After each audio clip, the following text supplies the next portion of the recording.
Good evening बच्चों। एक और वीडियो आप लोगों के बीच में लेकर के आया हूं। आज हम लोग देखेंगे जनरेटर। इसके पहले वीडियो में मैंने इलेक्ट्रोमैग्नेटिक इंडक्शन के बारे में बताया था और इलेक्ट्रोमैग्नेटिक इंडक्शन के इस सिद्धांत पर कार्य करता है ये। तो हम लोग इसको पढ़ने के साथ साथ ये भी ध्यान रखेंगे कि परीक्षा में आपसे क्या पूछा जाएगा और आप कितना किसमें लिखेंगे। तो कभी कभार 1 मार्क्स में क्वेश्चन पूछ लिया जाता है कि जनरेटर है क्या। तो आप सारे लोग देखते हैं घरों में आता है जनरेटर, शादी विवाह में तो सब लोग जान रहे हैं, लेकिन यदि पूछा जाए कि वो जनरेटर है क्या तो आप लोगों को जो लिखना है वो सिर्फ यही एक लाइन कि जनरेटर एक ऐसी युक्ति है जो यांत्रिक ऊर्जा को विद्युत ऊर्जा में बदलता है। जनरेटर एक ऐसी युक्ति है जो यांत्रिक ऊर्जा को विद्युत ऊर्जा में बदलती है। जनरेटर का कार्य सिद्धांत देखिए कैसे कार्य करता है। एक क्वेश्चन होता है, अगला क्वेश्चन होता है। तो जनरेटर अभी जो इलेक्ट्रोमैग्नेटिक का सिद्धांत है, इलेक्ट्रोमैग्नेटिक इंडक्शन का, विद्युत चुंबकीय प्रेरण के सिद्धांत पे कार्य करता है। तो इसमें आपको सिर्फ ये लिखना है कि एसी जनरेटर फराडे भूल भी, हालांकि भूलने वाला नाम तो है नहीं, ये भूल भी जाए तो चलेगा कि एसी जनरेटर फराडे के विद्युत चुंबकीय प्रेरण के नियम पर आधारित है। फिर ये भी लिखिए आप जरूर उसमें कि क्या कहता है ये नियम। तो कहता है जब एक चालक या कुंडली को एक स्थिर चुंबकीय क्षेत्र में घुमाया जाता है या जब एक कुंडली से होकर गुजरने वाली चुंबकीय फ्लक्स में किसी भी प्रकार से परिवर्तन किया जाता है, और वो फ्लक्स में किसी भी तरह से, जैसे चाहे वो कुंडली को घुमा के करिए या फ्लक्चुएटिंग चुंबकीय क्षेत्र उसमें लेकर के आइए, रोटेट कराइए, जो भी करके उसको आप जब चुंबकीय क्षेत्र में परिवर्तन करेंगे तो चुंबकीय फ्लक्स में परिवर्तन करेंगे तो उसमें ईएमएफ उत्पन्न होता है और प्रेरित विद्युत धारा उत्पन्न होती है। यह धारा आवर्त रूप से बदलते रहती है, यह धारा आवर्त रूप से बदलते रहती है, इसीलिए इसको क्या कहेंगे हम लोग, परिवर्ती धारा एसी कहते हैं। वैसे डीसी जनरेटर भी होता है, कार्य में भी हम देखेंगे कि कैसे कार्य करता है।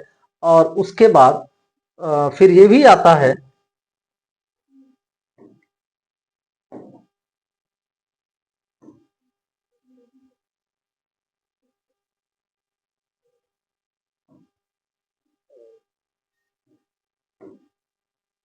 संरचना पे आते हैं। तो ये भी क्वेश्चन में पूछ लिया जाता है। तो ऐसे संरचना को तो छोटे में भी लिख सकते हैं, वैसे ये भी बहुत ज्यादा नहीं है, लेकिन एग्जाम में यदि आए संरचना उसका आता है, बड़े 6 मार्क्स में क्वेश्चन आता है और कहता है एसी जनरेटर का सचित्र वर्णन करिए, कैसे कार्य करता है। कार्य के लिए अलग से लिखने के लिए आता है। पेपर देखिएगा क्या क्या क्वेश्चन आते हैं। हम भी जब इसके बाद इस लेसन का प्रैक्टिस कराएंगे तो वहां भी लेकर के आएंगे, दिखाएंगे कि कैसे कैसे क्वेश्चन पूछे जा रहे हैं और किस क्वेश्चन में आपको कितना लिखना है, ये भी जानना बहुत जरूरी है। बहुत ज्यादा कुछ नहीं लिखना है, बस ये सटीक लिखिए, कम लिखिए और अच्छे मार्क्स उससे गेन करिए। तो यहां पर हम लोग देख रहे हैं इसके मुख्य भाग कौन कौन है। तो मुख्य भाग में एक चुंबक है। तो चुंबक क्या करेगा, स्थायी चुंबक या विद्युत चुंबक को चुंबकीय क्षेत्र प्रदान करता है, जो चुंबकीय क्षेत्र प्रदान करता है, और चुंबकीय क्षेत्र में कुंडली को घुमाने से विद्युत धारा उत्पन्न होती है।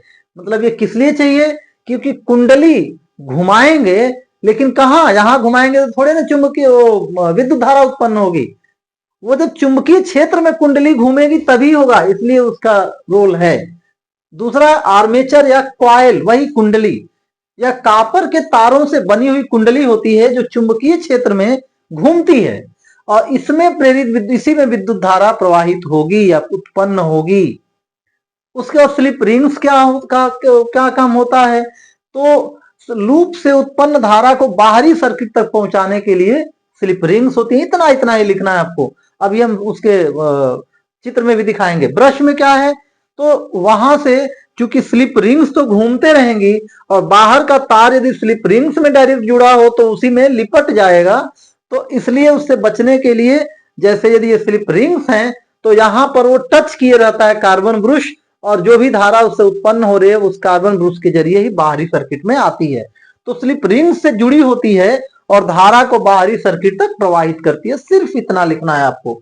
फिर से देखिए, ब्रश का क्या कार्य है, तो स्लिप रिंग से जुड़ी होती है और धारा को बाहरी सर्किट तक प्रवाहित करती है। ये रहा आपका जनरेटर का एक फिगर है। तो यहाँ देखिए कई टर्न्स, 500, 1000, 2000 जैसा जनरेटर चाहिए उसके अकॉर्डिंग जितना पावरफुल होगा उतना ही हमको नंबर ऑफ टर्न्स चाहिए। तो एक क्वाइल है ऐसे, और क्वाइल से यहाँ पर देखिए क्वाइल्स आके ये जो स्लिप रिंग्स, यही स्लिप रिंग्स है इसकी, तो स्लिप रिंग्स को टच करेगी जुड़ी रहती है, स्लिप रिंग्स घूमते रहेंगी और ये कार्बन ब्रूसेस उनको टच किए हुए हैं, कार्बन ब्रूस उनको टच किए हुए हैं और ये कार्बन ब्रूस से होकर के धारा बाहर लेके आएंगे जहां हम लोग उसको उपयोग में लेंगे और ये जिसके चुंबक हो गए। वीडियो रोक करके आप लोग देख लीजिएगा, इसको ठीक से डिटेल्स में स्टडी कर लीजिएगा। और इसके बाद इसमें यहां सिंपल फिगर, यहां पर क्या दिखाया गया है कि बहुत सारी क्वाइल्स को, तो थोड़ा सा पढ़ने में वो होगा, तो यहां पर आइए ये सिंपल फिगर देखिए, हम लोग एक क्वाइल को दिखाए हैं तो स्पष्ट रूप से ये देखिए यहां पर, तो जो स्लिप रिंग्स होती हैं और ये हाफ स्लिप रिंग्स हैं, दो तरह का होता है, एक में स्लिप रिंग्स कंप्लीट होंगी और एक में टू हाफ्स में बटी होंगी।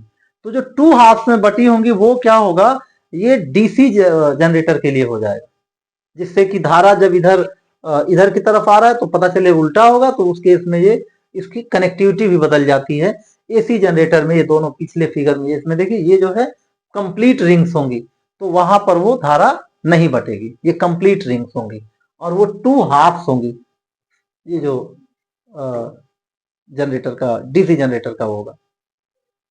यहां देखिए यहां पर क्या ध्यान रखेंगे, कैसे सर्किट को ट्रेस करेंगे हम लोग, तो ये दो स्ट्रॉन्ग मैग्नेट्स हो गए, नॉर्थ पोल साउथ पोल। इससे अब आप खुद डिसाइड कीजिए कि चुंबकीय क्षेत्र की दिशा किधर होगी, तो भाई नॉर्थ पोल से साउथ पोल की तरफ हो गई। और यदि कुंडली को हम लोग रोटेट करा रहे हैं, ऐसे रोटेट यदि हो रहा है तो उसमें क्या होगा, ए बी यदि ऊपर आता है तो सी डी नीचे जाएगी। अब इमेजिन करिए जरा कि ए डी ऊपर आए तो क्या होगा, तो ए डी ऊपर आएगा, फ्लेमिंग्स राइट हैंड, ध्यान दीजिए लेफ्ट हैंड नहीं राइट हैंड रूल अप्लाई करेंगे और यहां पर फ्लेमिंग्स राइट हैंड रूल से ये हो गया किसका, चुंबकीय क्षेत्र की दिशा। और यदि ये ऐसे ही है तो यदि इस तरह रोटेट हो रहा है क्लॉकवाइज जो दिख रहा है, तो ये ए बी कहां आएगा भाई, ऊपर की तरफ आएगा।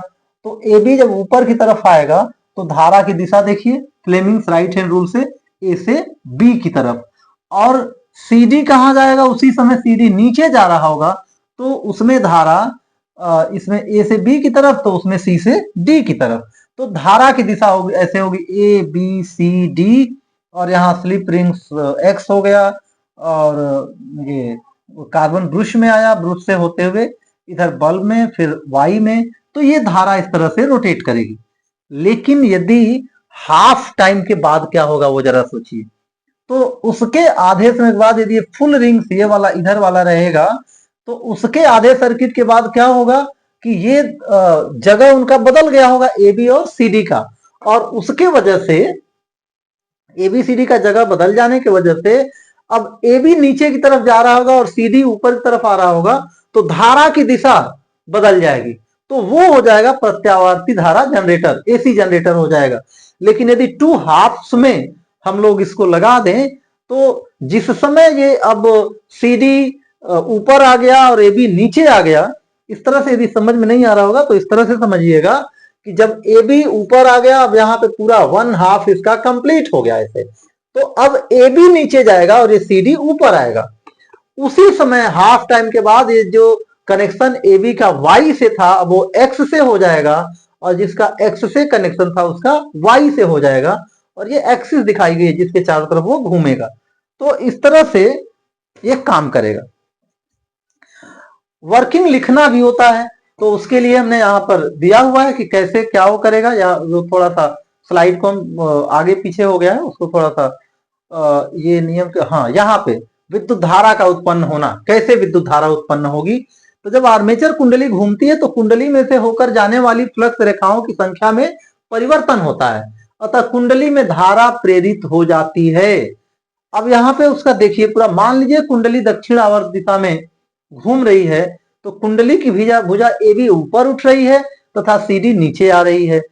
तो फ्लेमिंग के दाएं हाथ के नियम के अनुसार यही लिखना है, वर्किंग में आपको यही लिखना है, भुजा AB में प्रेरित धारा की दिशा A से B की ओर तथा CD में प्रेरित धारा की दिशा C से D की ओर होगी।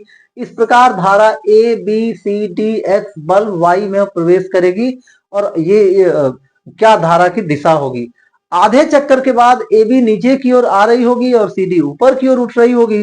इस स्थिति में धारा की दिशा फ्लेमिंग के दाहिने हाथ के नियम के अनुसार B से A की ओर ऊपर तथा D से C की ओर होगी। इस प्रकार धारा की दिशा परिवर्तित होगी तथा परिपथ में प्रत्यावर्ती धारा प्रवाहित होगी। और यदि हमको डीसी जनरेटर चाहिए तो जो स्लिप रिंग्स कंप्लीट रिंग्स थी उसको हाफ रिंग लेना होगा। तो ये रहा जनरेटर का ये पूरा प्रश्न वगैरह इतने में से ही आएगा। तो आज के वीडियो में सिर्फ इतना ही। हमारा वीडियो देखते रहिए, लाइक और सब्सक्राइब भी करते रहिए, शेयर करते रहिए, जिससे कि हमारा मनोबल और बढ़ते रहे। धन्यवाद।